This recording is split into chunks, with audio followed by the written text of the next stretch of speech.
Hello class 9th, welcome to my YouTube channel chapter Atoms and Molecules। Previous video में हमने कुछ topic discuss किए थे atoms molecules के।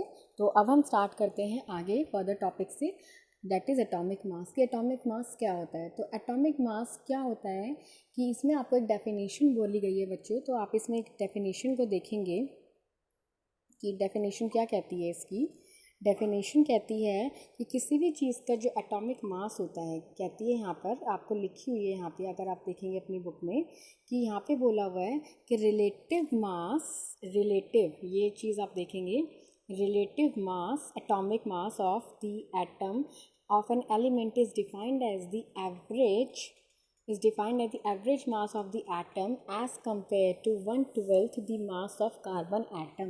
कि किसी भी चीज़ का जो रिलेटिव मास, अगर रिलेटिव मीन्स कि नियर बाय, अगर किसी भी चीज़ का आपको near by atomic mass accurate तो नहीं हो सकता ना, तो उसका रिलेटिव मतलब उसके नियर बाय जो एटॉमिक मास किसी भी एलिमेंट का अगर आपको निकालना है तो आप उसको कैसे निकालोगे कि उसका जो भी एवरेज रिलेटिव मास जो होगा किसी भी एलिमेंट के एटम का, तो जो भी होगा वो किसके, आप किससे कंपेयर करोगे उसको, एटम के मास को एलिमेंट के C12 कार्बन से आप उसको क्या करोगे, कंपेयर करोगे। जो C12 कार्बन है वो 1/12 होता है उसका मास। उसके एक C12 कार्बन जो है वो एक एलिमेंट है, उस एलिमेंट के एटम, एक एटम का मास क्या होता है 1/12 होता है।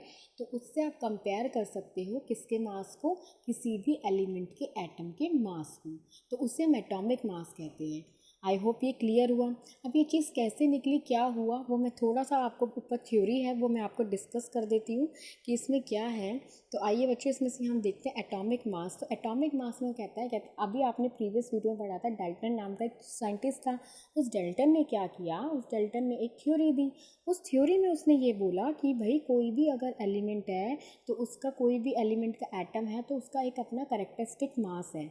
उसने ये चीज़ बोल दी, जो कि उसने, आपने देखा होगा यहाँ पे लिखी हुई है उसने ये चीज़ कि भाई according to me each element had a characteristic atomic mass. उसने ये चीज़ बोली तो उसने कहा कि भाई इसका मतलब एटॉमिक मास है तो निकालना चाहिए, कैसे हम एटॉमिक मास निकालेंगे।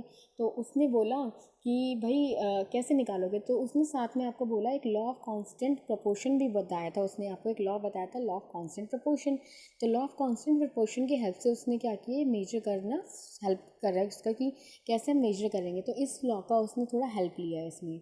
तो उसने बोला कि भाई हम एक रिएक्शन ले लेते हैं कार्बन मोनोऑक्साइड बनाने वाला, कि हम एक कार्बन ले लेते हैं और एक ऑक्सीजन ले लेते हैं।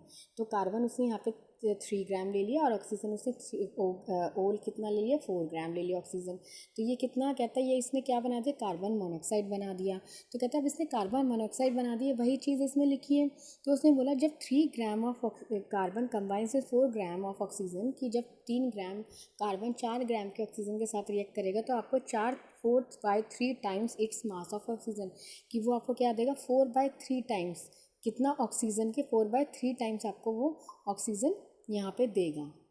तो इसका क्या मतलब समझते हैं आप, ये जो मैंने आपको चीज़ बता दी, इसने जो यहाँ लाइन लिखी हुई है कि हाँ भाई 3 ग्राम है और ये ऑक्सीजन 4 ग्राम है और इसने आपको 4/3 ऑक्सीजन दे दिया।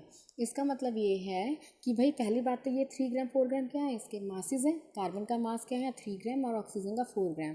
क्योंकि अब देखो बच्चों, हम 4/3 नहीं लिख सकते, 3/4 नहीं लिख सकते, कार्बन अपॉन ऑक्सीजन हम लोग नहीं लिख सकते क्योंकि ये 3/4 हो जाएगा।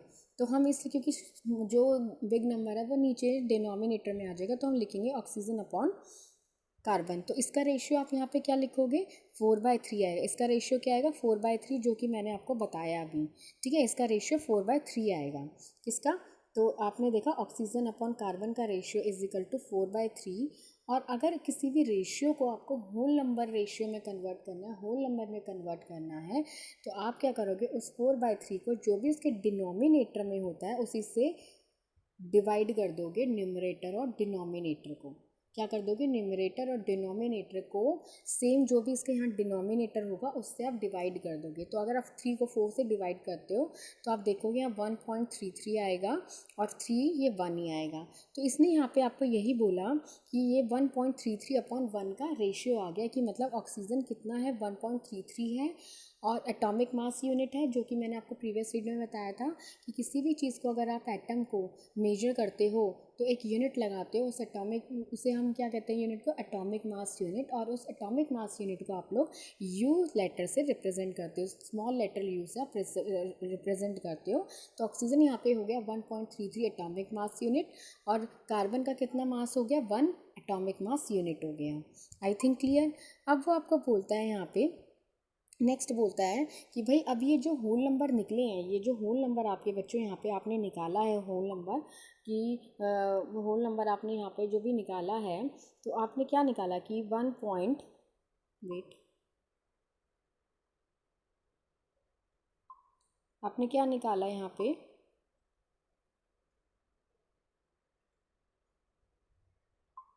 आपने निकाला यहाँ पे 1.33:1। अब ये जो रेशियो आया है आपका, ये रेशियो नियर बाय आपके किसके है, होल नंबर के रेशियो नियर है, काफ़ी ज़्यादा आपके होल नंबर जो भी होते हैं नंबर्स के, मतलब 0 1 2 3 के, ये सब चीज़ क्या है आपके, ज़ीरो से लेके कोई भी चीज़ अगर स्टार्ट होती है ज़ीरो से तो वो आपके क्या होती है, होल नंबर कहलाती है। तो अगर 1.33 को आप देखोगे तो ये होल नंबर के नियर बाय है, ज़ीरो के भी नियर बाय, 2 3 फिर भी काफ़ी नियर बाय है, क्योंकि किसी का भी अगर आप मास निकालोगे तो इससे आप क्या कर सकते हो, ईजिली निकाल सकते हो। तो उसने क्या किया, पहले ही आपने 1.33 ऑक्सीजन का मास है, आप बस सभी बच्चों को पता है, तो पहले उसने ऑक्सीजन का मास लिया कि भाई ऑक्सीजन का मास 16 ग्राम है।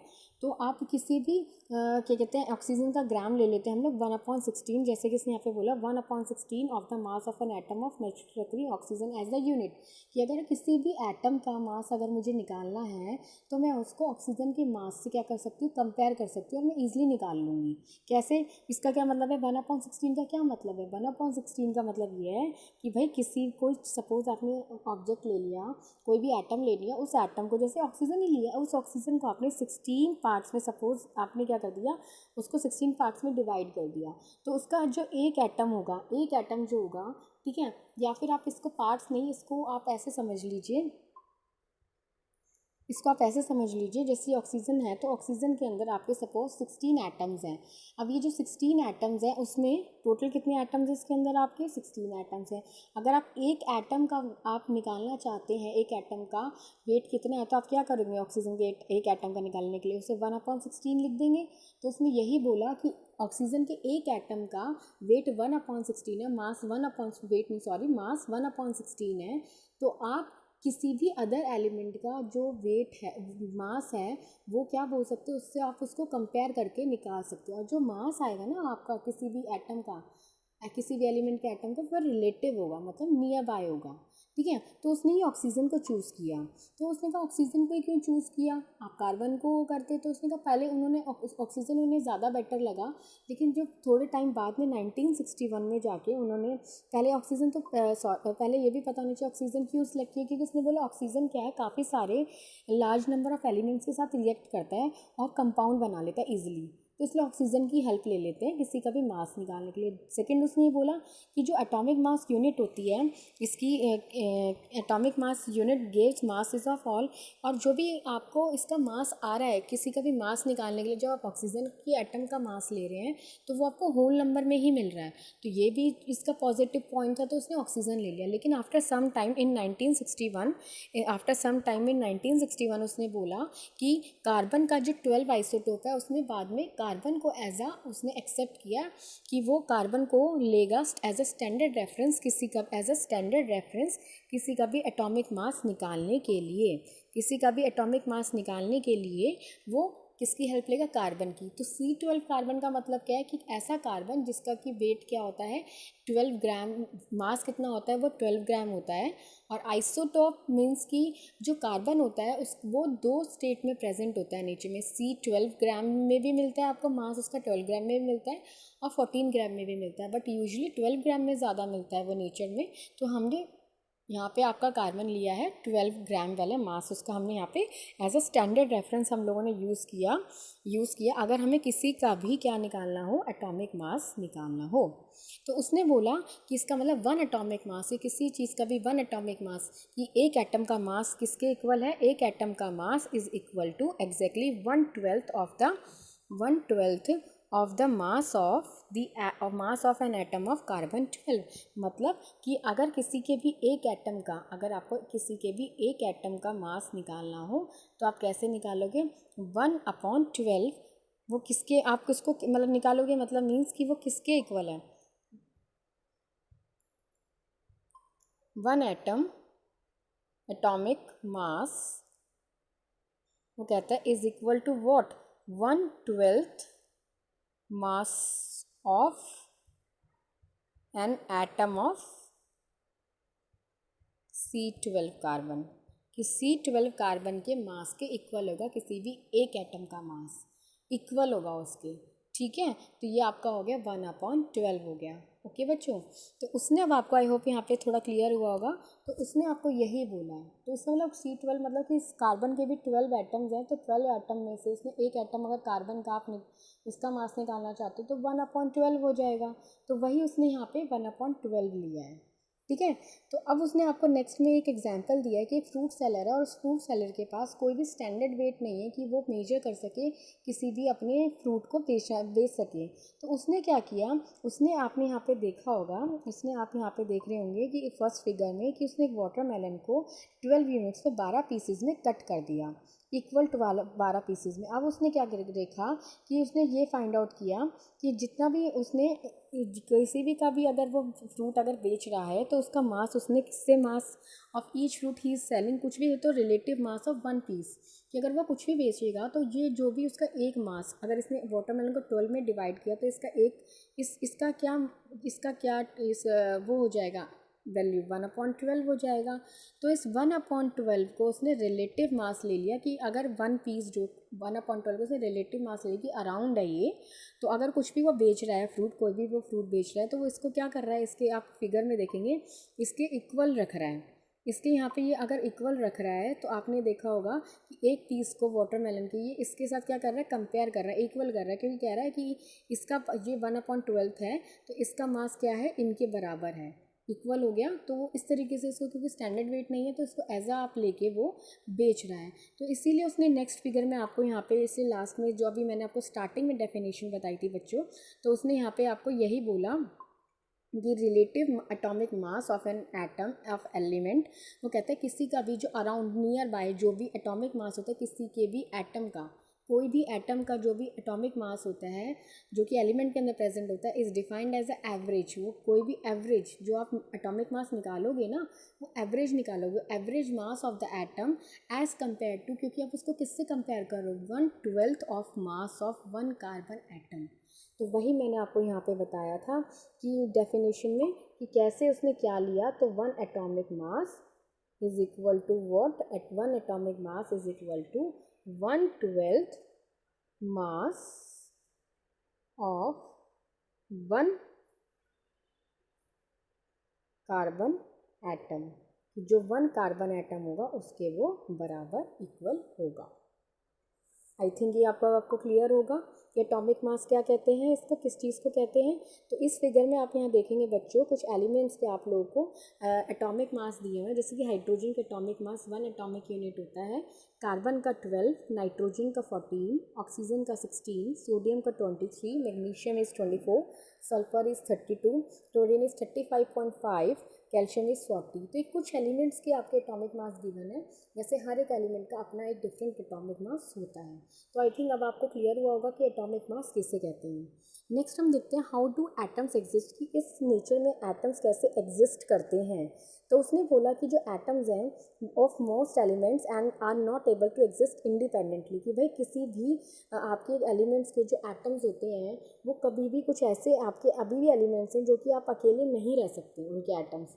ठीक है, जैसे इस फैमिली की, सपोज एक फैमिली है, उस फैमिली में एक मेंबर है, वो मेंबर क्या है, उस मेंबर वो अकेला नहीं रह सकता। तो उसी तरीके से कुछ एलिमेंट्स आपके ऐसे हैं जो कि अकेले नहीं रह सकते, तो उनको हम, वो एलिमेंट्स जो होते हैं, वो जो एटम्स होते हैं उन एलिमेंट्स के, या तो वो क्या कर लेते हैं, मॉलिक्यूल्स बना लेते हैं। ठीक है, मॉलिक्यूल्स बना लेते हैं या आइंस बना लेते हैं। वो मॉलिक्यूल्स या आइंस बना लेते हैं ताकि वो क्या रह सकें आपके, वो आप अकेले नहीं रह सकते तो वो किसी के साथ रह लेंगे कंबाइन करके। ठीक है। और ये जो मॉलिक्यूल्स होते हैं और आयंस होते हैं aggregate in large number to form the matter that we can see feel और टच। और ये जो मॉलिक्यूल्स होते हैं और आयंस होते हैं एग्रीगेट बताते हैं। एग्रीगेट मतलब एक चीज़ बनाते हैं, एक कंपाउंड बनाते हैं किसी चीज़ का मिलकर आपस में लार्ज नंबर में, बहुत सारे मिलकर एटम्स ही बहुत एक आपको कंपाउंड बना के देते हैं, मॉलिक्यूल बना के देते हैं जो। तो ये मॉलिक्यूल और आयंस मिलके, तो इसे हम फील भी कर सकते हैं, टच भी कर सकते हैं और देख भी सकते हैं।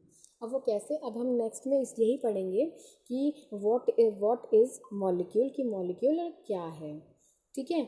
तो अब इसमें आई थिंक ये क्वेश्चन यहाँ पे दिया हुआ है कि define the atomic mass unit. तो आप ये बता सकते हैं कि define the atomic mass unit, कि atomic mass unit is equal to, हम उसको किसके इक्वल होता है, 1/12 mass of carbon, 1/12 mass of carbon 12 atom, कि कार्बन 12 एटम के एक मास के बराबर होता है।